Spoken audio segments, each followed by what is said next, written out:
আমার স্নেহের ছাত্র ও ছাত্রীরা, যারা তোমরা দ্বিতীয় সেমিস্টারে পড়াশোনা করছো, মাইনর পেপার হিসাবে তোমাদের শিক্ষাবিজ্ঞান আছে, অর্থাৎ CC2 পেপার বা MDC কোর্সে পড়াশোনা করছো, CC2 পেপারে তোমাদের শিক্ষাবিজ্ঞান আছে, তাদের জন্য আজকের এই ভিডিওটা বিশেষ গুরুত্বপূর্ণ হতে চলেছে। আমার চ্যানেলে নতুন হয়ে থাকলে অবশ্যই তোমরা চ্যানেলটিকে সাবস্ক্রাইব করে নাও। এই ধরনের আরও অনেক ভিডিও তোমরা আমার চ্যানেলে পেয়ে যাবে। দেখো, বড় প্রশ্নের জন্য কোনগুলো তোমরা পরীক্ষার আগে অনুশীলন করবে, বুঝে নাও ব্যাপারটা। শিক্ষা মনোবিজ্ঞানের সংজ্ঞা দাও। শিক্ষা মনোবিজ্ঞানের প্রকৃতি ও পরিধি লেখো। এগুলো সব 10 নম্বরের প্রশ্ন, বড় প্রশ্ন। ব্যক্তিত্বের প্রকারভেদ সম্পর্কে লেখো। শিক্ষার ক্ষেত্রে ব্যক্তিত্বের গুরুত্ব সম্পর্কে বিবরণ দাও। বিস্মরণ বা বিস্মৃতি কাকে বলে, বিস্মৃতির কারণগুলি ব্যাখ্যা করো। দেখো, 24 সালে এটা এসেছিল। শিখনের সংজ্ঞা দাও। শিখনের বৈশিষ্ট্যগুলি লেখো। শিখনের পালভাবের অনুবর্তন তত্ত্বটি ব্যাখ্যা করো। শিখন ও পরিণমনের মধ্যে সাদৃশ্য ও বৈসাদৃশ্য আলোচনা করো। শিখনের স্কিনারের স্বয়ংক্রিয় অনুবর্তন তত্ত্বটি ব্যাখ্যা করো। পরিণমন কাকে বলে, এর বৈশিষ্ট্যগুলি সম্পর্কে আলোচনা করো। শিখন ও পরিণমনের মধ্যে সম্পর্ক আলোচনা করো। স্মৃতির সংজ্ঞা দাও। স্মৃতির স্তরগুলি উল্লেখ করো। আর স্মৃতির আধুনিক মতবাদ সম্পর্কে আলোচনা করো। ইউনিট 2 থেকে থাকছে, দেখো, পিঁয়াজের প্রজ্ঞামূলক তত্ত্বের সংবেদন সঞ্চালনমূলক স্তর এবং প্রাক সঞ্চয়তার স্তরের বৈশিষ্ট্যগুলি আলোচনা করো। কোহলবার্গের নৈতিক বিকাশের তত্ত্বটি ব্যাখ্যা করো। পিঁয়াজের তত্ত্ব অনুযায়ী জ্ঞানমূলক বিকাশের বিভিন্ন স্তরগুলির তাৎপর্য সহ আলোচনা করো। ভাইগটস্কির সামাজিক বিকাশের স্তরটি শিক্ষাগত যোগ্যতা বা তাৎপর্য সহ আলোচনা করো। ইউনিট 3-তে থাকছে, বুদ্ধি অভিক্ষার শ্রেণীবিভাগ করো। বুদ্ধি অভিক্ষার প্রয়োজনীয়তা ব্যাখ্যা করো। গিলফোর্ডের বুদ্ধির তত্ত্বটি ব্যাখ্যা করে। এটা 24-এ ছিল, বিশেষ গুরুত্বপূর্ণ। শিখনের থর্নডাইকের সংযোজনবাদ তত্ত্বটি ব্যাখ্যা করো। স্পিয়ারম্যানের বুদ্ধির দ্বি-উপাদান তত্ত্বটি ব্যাখ্যা করো। শিক্ষাক্ষেত্রে এই তত্ত্বটির অবদান। স্পিয়ারম্যানের বুদ্ধির তত্ত্ব সম্পর্কে আলোচনা করো। বুদ্ধির অভিক্ষার 3টি ব্যবহার লেখো।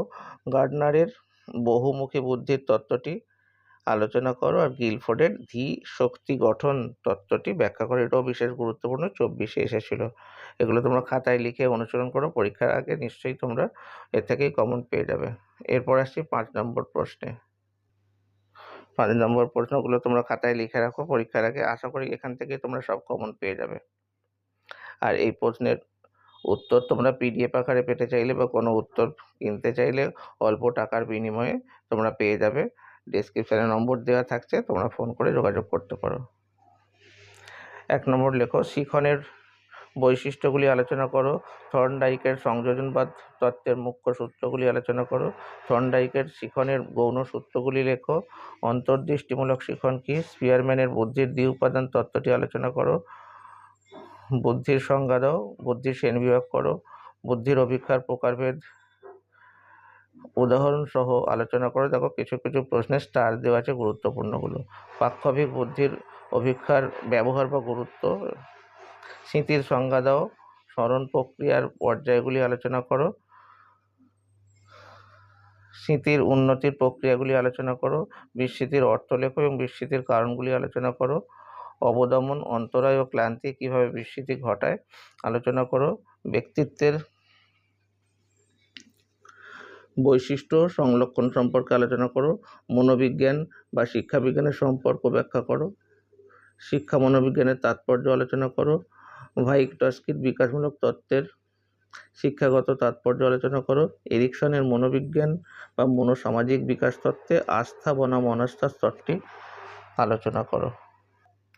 এই প্রসঙ্গে তোমাদের জানিয়ে রাখি, অনলাইন এবং অফলাইন ক্লাস চালু আছে। তোমরা ডেসক্রিপশানের নম্বর থেকে যোগাযোগ করতে পারো। অফলাইনে কাছে বসে ক্লাস করতে চাইলে তোমরা দাসনগর, করমতলা এবং কলেজ স্ট্রিটে যোগাযোগ করতে পারো। আর অনলাইনের জন্য তোমাদের জন্য ফোন নম্বর সবসময় খোলা। অল্প টাকার বিনিময়ে তোমরা অনলাইনে ক্লাস করতে পারো।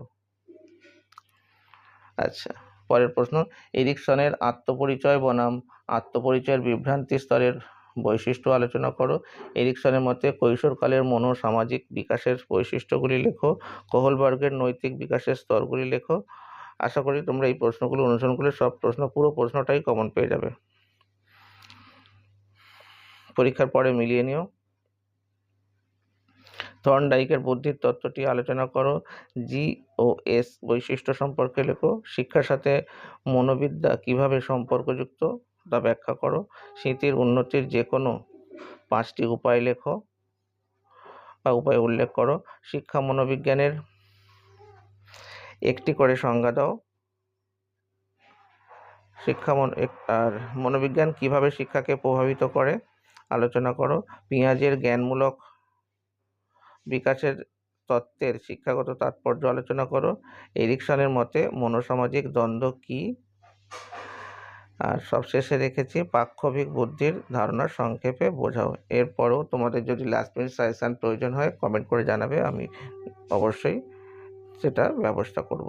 ভিডিওটা এই পর্যন্ত, শেষ পর্যন্ত দেখার জন্য অসংখ্য ধন্যবাদ। ভালো লাগলে বন্ধুদের মাঝে শেয়ার করে দিও। আবার দেখা হচ্ছে অন্য কোনো ভিডিওয়।